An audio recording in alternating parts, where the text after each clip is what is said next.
Hey there, I'm Carrie and welcome back to Of Mice and Men by John Steinbeck.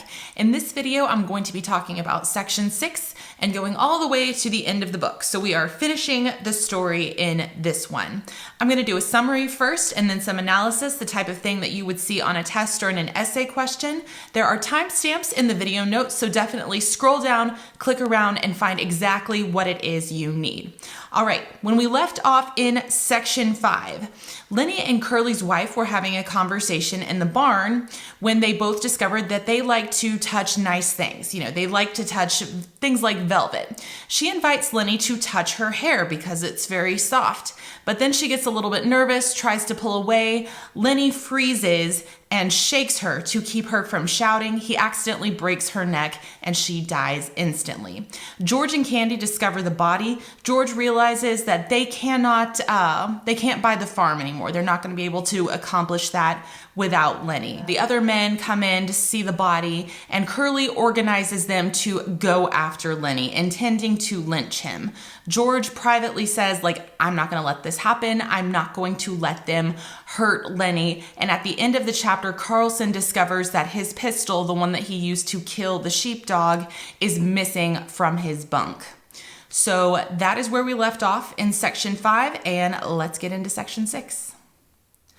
Okay, section 6 takes place back at the Salinas River on this riverbank camp that we first saw in chapter 1. Remember, George had told Lennie, remember this place, and if there's ever trouble, if you get into trouble, come back to this spot and wait for me. I will come and find you. So that is where Lennie has gone. He remembers George's words and he goes back to the campsite. It is late Sunday afternoon. Obviously, Lennie is very distressed by everything that has just happened.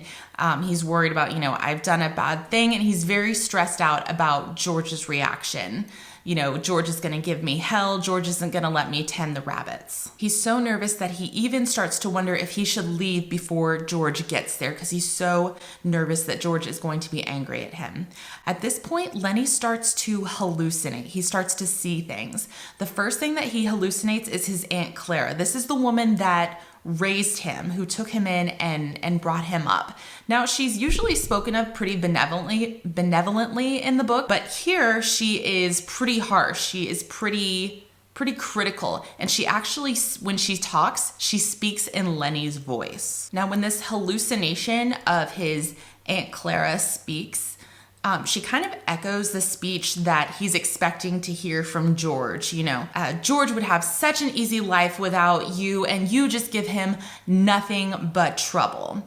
The next thing that Lennie hallucinates is a rabbit, but it's not like a sweet little cottontail bunny that he wants to keep as a pet. It is a giant rabbit that also speaks in Lennie's voice, and this rabbit taunts him. He says George is going to leave you now. George is going to abandon you. He's sick of you and he's going to leave you all alone. Obviously, Lennie is terrified. He's very distressed by this and he starts screaming. He is screaming when George arrives and tells him, what are you shouting about? Calm down. Lennie instantly asks, you're not going to leave me, are you? You're not going to leave me alone? And George assures him, no, I am not going to do that. The next thing Lennie asks is aren't you going to yell at me? Aren't you going to give me hell over this? I know I've done something bad. And George is no, I really don't want to do that this time. I don't have anything to say. But Lennie wants to hear it. This is kind of a comfort thing for him. This is their routine, when he makes a mess, George gives him kind of this speech, and then Lennie apologizes and they reconcile and everything is fine. And so Lennie wants George to yell at him. He wants the comfort of that routine. George really doesn't want to. He's not feeling it. Obviously, this is a much, much more serious circumstance than anything that they have faced before.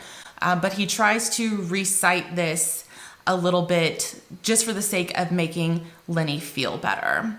Then Lennie asks for the story about the farm. Tell me about how it's going to be. So George goes with it and he starts the story. You and I aren't like other guys. We're not alone. We've got somebody that cares about us. I've got you, you've got me, and we look out for each other. All the time that he's talking, George can hear the other men in the distance, the men that Curly is leading, and they're getting closer and closer. George knows that his time with Lennie is pretty limited. George goes on with this story about the farm, and he even adds to it, like he embellishes the story this time. He's like, Lennie, look out into the distance and envision that farm. You know, it'll be almost like you're there now.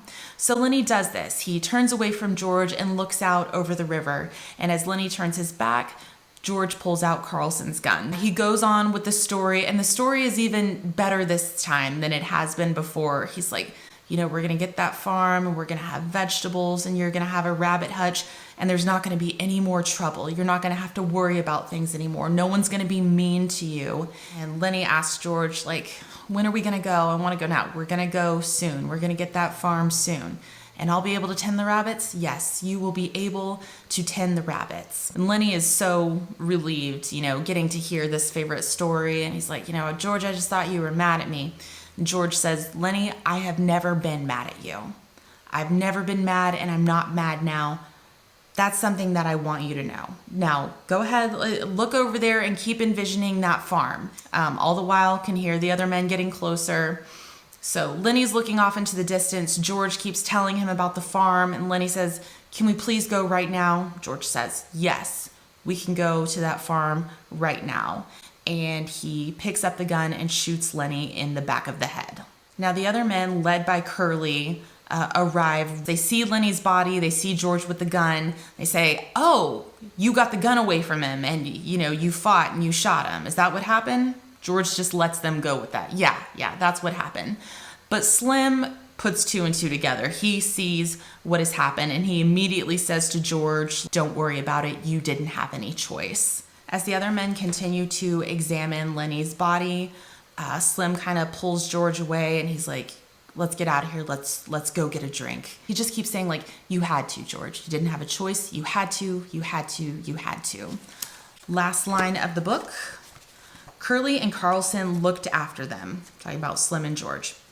Curly and Carlson looked after them, and Carlson said, now what the hell you suppose is eating them two guys? Okay, so that's the end of the book. Kind of a downer, but let's talk some analysis and wind this up a little bit. First, let's talk about Lennie's hallucinations. Crooks mentioned hallucinations earlier in the book. You know, when he's alone and he's anxious, sometimes he sees things. He doesn't know if they're real or not. Now that Lennie's in that situation, he's alone, he's scared, he's seeing things, and it's terrifying to him. He has two different hallucinations. One of them is his Aunt Clara, and the other one is this giant rabbit. And they both speak in Lennie's voice. Both of these, interestingly, you know, Aunt Clara, who is usually spoken of as like a kind person, like a benevolent figure, and the rabbit, you know, Lennie's favorite thing. He wants to have a pet rabbit. These are usually like good things, comforting things for him. But in this, they turn into something terrifying. They speak to like the guilt that he's feeling and the fear that he's feeling. So this terror inside of him, the guilt about what has happened and the fear that George is going to leave him, kind of corrupt these good memories that he has and turn them into something frightening. Now, when George arrives, Lennie is expecting to hear the same speech that George used in chapter 1, you know, about how George's life could be so easy without Lennie. You know, this story has very much moved in a circle. They're back at the campsite, and the circumstances are weirdly similar. You know, they were at the campsite on their way to the new jobs in section 1, right after this incident with a young woman where Lennie unintentionally frightened her. He did, you know, unintentionally harm her. Now they are back in the same spot again because of incident involving a young woman where Lennie unintentionally harmed her. Lennie is really expecting this circle to keep going. He's expecting this cycle to continue because he's following the same routine that he's always had. You know, he expects George to yell at him. He wants George to yell at him because that means, you know, things are going to happen the way that I expect them to. It's like a security blanket for him. Some of the other things that Crooks said are also kind of coming back in this chapter. He had linked having land, getting land to heaven, and he's very cynical about it. Nobody gets land, nobody gets to heaven. And so he kind of linked those things together. And here we see them linked again, because when Lennie asks for the story about the farm and George begins the story, he's embellishing it. And there is a lot of kind of biblical imagery that comes up. Not only is the farm, where a house is going to be and a rabbit hutch and a vegetable garden, but there's not going to be any more trouble. And you're not going to be scared anymore. And everyone is going to be kind to you. These are details of the story that have never shown up before. And that shows that not only have the circumstances changed, but George and Lennie's roles in this situation are changing. This religious imagery kind of continues when George tells Lennie, I'm not mad at you. I want you to know I'm not mad at you, and I've never been mad at you. It almost pictures George as kind of like a priest, absolving someone of their sins before they die. I want you to be at peace. No one's mad at you. You haven't done anything wrong. Remember the words by Crooks when he said, nobody gets land, it's just in their head? This farm where they were gonna get, now it just is in Lennie's head. And George tells Lennie, focus on that.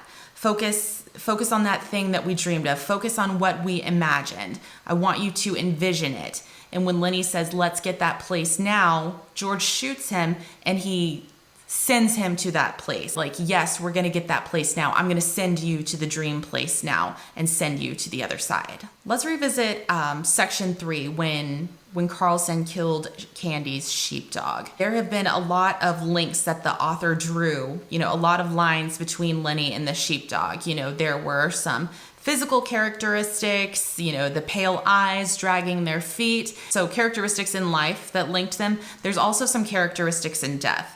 There's the obvious things. They were killed by the same gun. They were shot in the same spot in the back of the head. You can remember Candy's words in section 3, I shouldn't have let Carlson do that. I should have shot that dog myself. The right thing to do would have been to not let my dog be scared in the last moments, not let a stranger do that to him.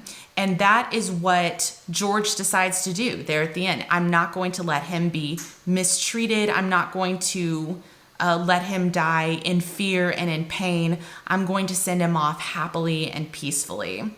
Slim then arrives and tells George immediately, you had to do it, you had to do it, you had to do it.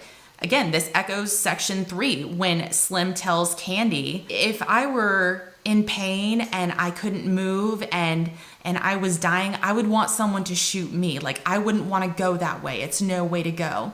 And so he tells George, this was the right choice. As hard as it was, this was the right choice. So Slim is also kind of taking on this priest role. He's telling George, you did nothing wrong here. You are absolved. You're forgiven. You made the right choice. Now, again, the story has just moved in a big circle. Physically, it's moved in a circle because we started at the riverbank camp, in section 1, section 2 and 3 at the bunkhouse, section 4 and 5 in the barn, and section 6 back at the river camp. There hasn't been any physical progress. They're back in the exact same spot. Story-wise, there hasn't been a lot of progress either.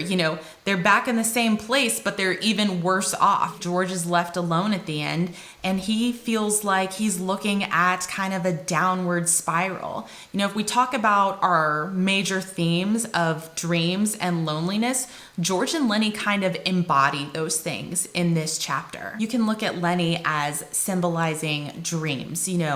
They are powerful, they're optimistic, they can do amazing things, but they're also very fragile and they can shatter when they come up against an obstacle. And sometimes you have to let them go. Sometimes they just don't happen. And that's what George has to do. George, on the other hand, is kind of embodying loneliness. Physically, literally, he is alone now. He doesn't have Lennie. But he's also looking into that downward spiral that he has noticed in other men throughout the book. Remember his speech to Lennie. We're not like other guys. Other guys, they do their month's work and they go and blow their pay, and then they have to do another month's work, and there's no progress and they've got no future. And that is what George expects for himself now. That's what he sees for himself. In section 5, he even says that to Candy, we're not going to get the farm. All I'm gonna do now is work for my pay and then blow my pay and then work for my pay and then blow my pay. George doesn't see any kind of future for himself without Lennie. He's feeling kind of lost. It's interesting because in the first section, we get that episode of caregiver burnout. He's frustrated, he's exhausted. And when he has this outburst, he says, like, my life would be so easy without you. Now he does have a life without Lennie, and he doesn't want it. He doesn't see any future. He's lost his motivation and he's lost his purpose. And we kind of have Crooks's words from section 4 coming back to haunt him now. You know, Crooks has this cynicism about, you know, it never works out. Nobody ever gets any land. This cycle is impossible to break out of. George understands Crooks' cynicism now, and he doesn't see any progress for himself. He just kind of sees this endless cycle that he's never gonna break out of. You know, nobody ever gets those dreams. There's too many things to trip you up. Now, the last line of the book actually belongs to Carlson. It doesn't belong to George, our main character. It belongs to Carlson, who has been a pretty minor figure. Now, Carlson is kind of the picture of what George may become. I think that's why he gets the last line in the book. Like, this is George's future. If you remember back in section 3, when George and Slim were talking about guys that had been alone too long. They've been traveling alone for too long. They get mean, they're cold-hearted, they're cruel, they have no sympathy for anyone, they don't want to talk to anyone. We see that immediately in Carlson. He only wants to amuse himself. He acts on impulse. He has no empathy for other people.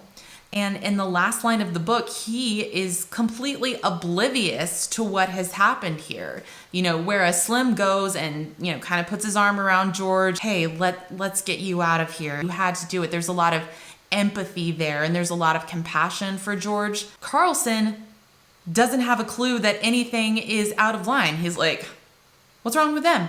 Even if he doesn't realize what's happened, he does have a body in front of him. He has just seen 2 dead bodies in one day, and he's completely unaffected by it. You know, he's not bothered at all. He's just like, whatever. So this picture of Carlson is maybe what George will become. He's going to become one of those lonely guys that he talks about in the story. Now, section 6 is also the culmination of that kind of snowball of violence, this wave of violence that I've been talking about in the other videos. The first domino fell in section 1 when we hear that Lennie touched this young woman and frightened her.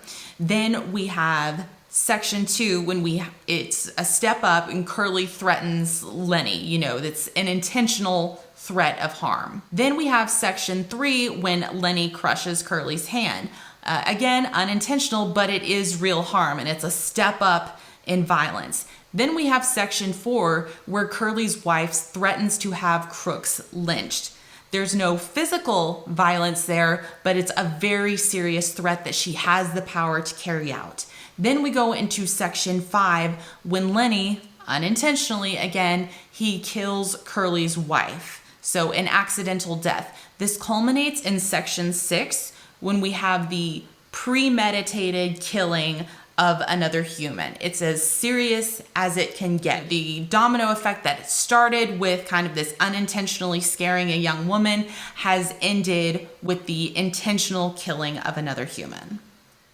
Well, that is all I've got on section 6, all I've got on Of Mice and Men. If you have some other questions or there's a different book that you're interested in, definitely drop that in the comments and I'll see what I can do.